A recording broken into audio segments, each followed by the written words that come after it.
Probably told you the story, I don't know. But he came up to Vancouver a couple of months ago and forced me into a sound booth and forced me to play a song for him. And it was Simple Man, but it was done up here, so it was...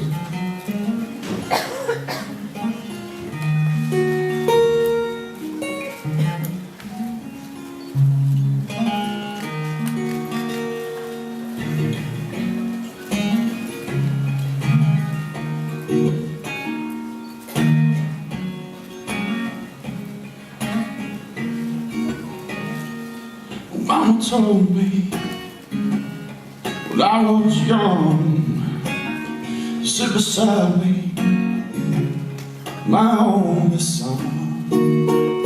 Listen closely to what I say.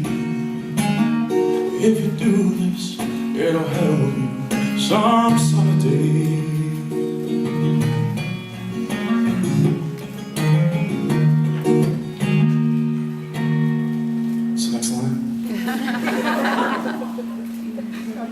Forget your lust with a rich man's gold. All that you need is in your soul. You can do this, oh baby, if you try.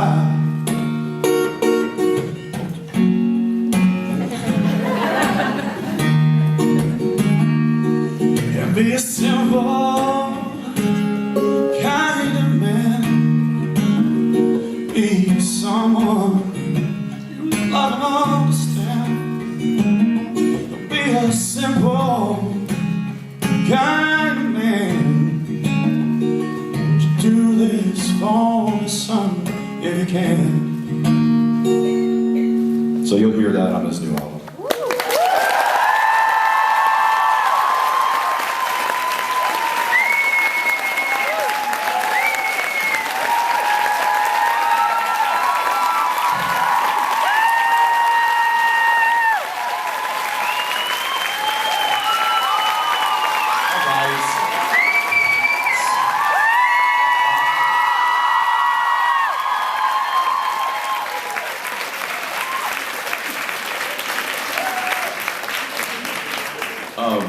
So the funny thing about that is, we were sitting. He came over. He was like, "Hey, listen, now, I want you to let's do a song together on the new album." I was like, "All right."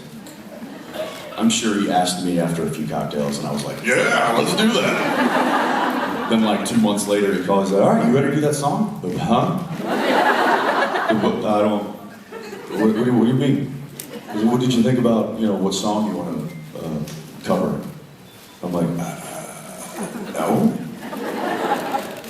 He's like, all right. I'm like, well, which one do you want? He's like, he's like, it's totally up to you, whatever you want to do. Let's do that. And he's like, all right, well, I guess I'll think about it. He's like, all right, cool, I'll be up there in a couple of weeks. Like, all right. So a couple of weeks goes by. I've been listening to the radio and trying to go through some of my old iTunes library and try to find something that I thought would be cool and easy to do. Thinking the whole time that Jason was going to do most of the heavy lifting, I would just kind of maybe sing back up. So he shows up in Vancouver and he's like, all right, what are we doing? And I'm like, I don't know. I literally don't have any song. So for a whole day, we just sat there trying to figure out what we were going to do. And then at a certain point, I don't know why I put the stop the cable on the thing, and I was just like.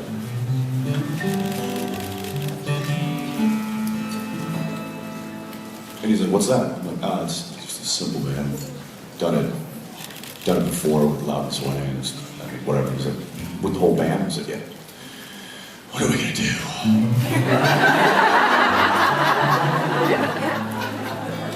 And he's like, well, let me hear it. So I was like, Mama told me I was young. And he's like, that's it. Like, what do you mean? He's like, that right there, that's it. You and a guitar sing that song the way you just did it. I was like, well, why didn't you just say so? We could have been done with this. So that's what we did. So anyway, I think it sounds cool. I haven't heard it. Jason has it. He's been probably auto-tuning the hell out of me. Hey, I don't pretend to be something I'm not, all right?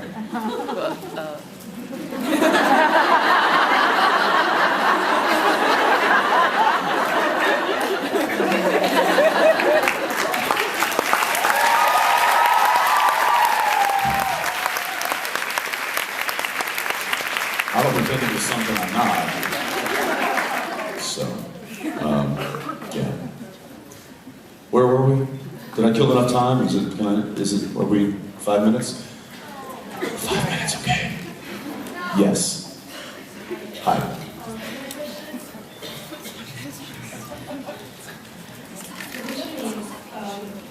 We saw David in season 11 having like freaking out when it was like meeting his favorite wrestler, and then the scene where he was alone. So my question is, there's something or someone you're fan of that have you have this kind of behavior at?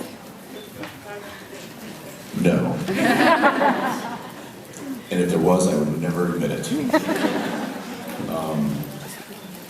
I will say that when seeing famous people, I generally try to avoid them. And not because it's like, ugh, but it's like, oh my God, there's Tom Hanks. I gotta go. I just walk away. Yeah, for some reason, it's always baffled me, the people that can walk up right up to me and ask for a picture, you know? Like, I don't know why, I'm like, I could never do that. It's great, I mean, I don't mind it happening to me, so it's fine, but yeah, I don't know. I don't know why. I don't know why that is. It probably stems from the fact that I have met certain people who I admired, and they've kind of let me down. So I'm like, I would rather just think of, like, for instance, so one of my favorite artists right now is Sturgill Simpson, right? Some of you may have heard of him. I've seen him play live, I think 3 times this past year. I have no desire to meet the guy.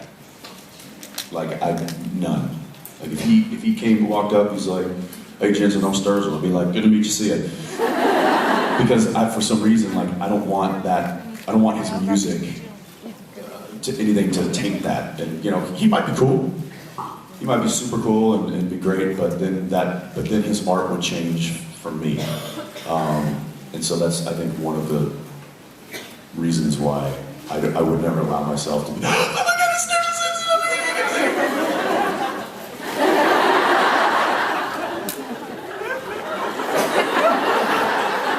Although maybe it might happen like that, I don't know. I might just, you know. Oh my God, it's Mark Shepard!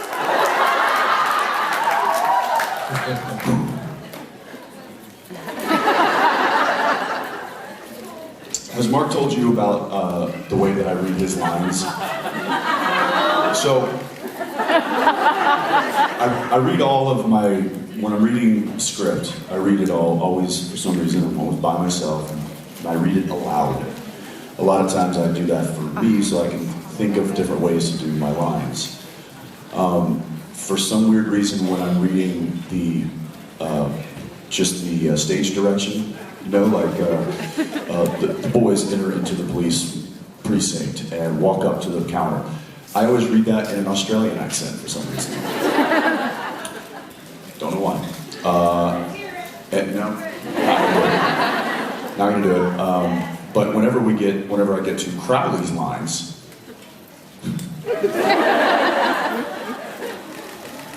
I don't know why. This is just how I hear it. Oh, hello, Dave!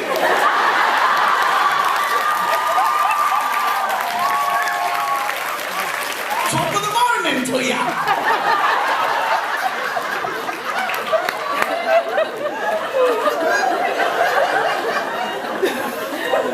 It's like this weird amalgamation of like a leprechaun meets Monty Python.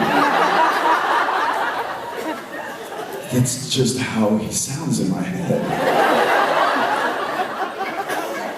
And it's very entertaining. And I make myself laugh doing it.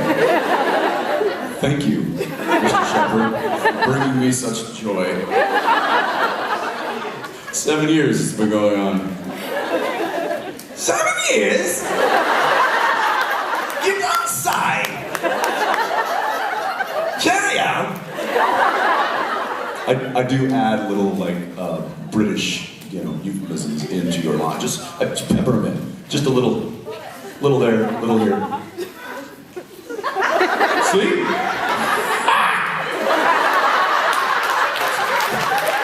Trust the lucky charms, the magically religious. Okay, I'll just snap. Alright, I gotta go. I don't know what I'm doing here. Just eating up your time right now. Hey, I was giving a concert a minute ago for some stupid reason. Yeah. A simple band. But like, just like I was doing in the green room a minute ago. Alright, well, love you all. I'll see you in a few. Thank you. I handed you over to Mr. Mark Shepherd, ladies and gentlemen.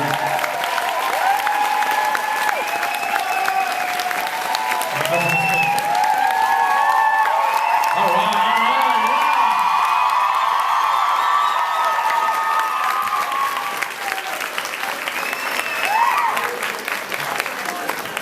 Hello.